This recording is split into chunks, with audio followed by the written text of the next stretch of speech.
ayos na, ayos na.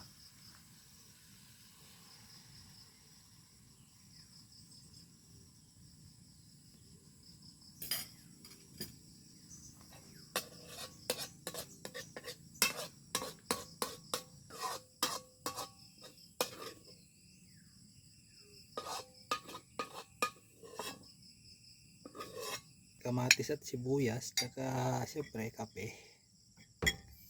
Solved na yan sa umaga. Tapos magpapawis, almusal muna.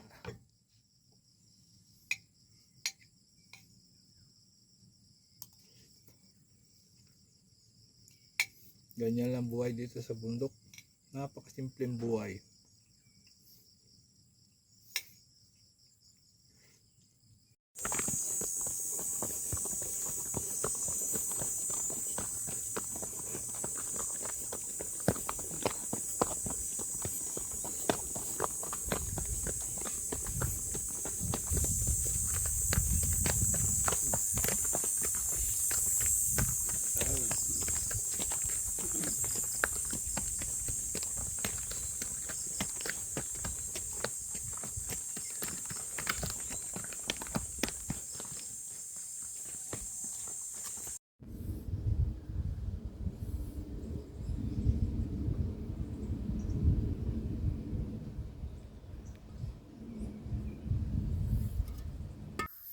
Pati bowl natin libre, hingi lang yan.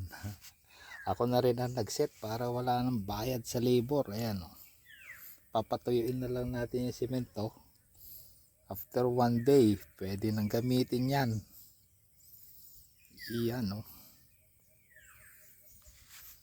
Andun yung tangke. Ayan, yung Poso Negro nya, tinabunan ko na rin kahapon. Ayan, naiset na natin. Papatuyuin na lang yung semento nyan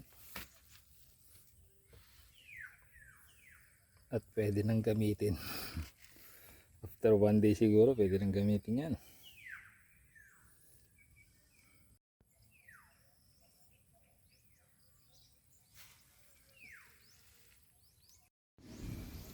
Isa ito sa pinaka-important piece na dapat meron tayo dito sa bundok.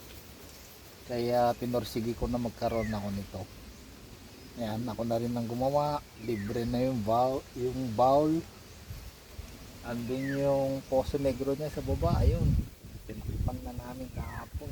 Nagpatulong na ako kasi ang hirap magbuhat talaga. Nagsakit sa bewang, nagsakit sa likod. Kaya nagpatulong muna ako, pero siyempre tulong ng kapitbahay, salamat. Libre din kahit pa paano. Ayan, nalinisan ko na yung ilalim, pinapatuyo ko na lang. Konting linis lang yan, goods na yan. Napakagandang bowl na nga, eh. So ayos.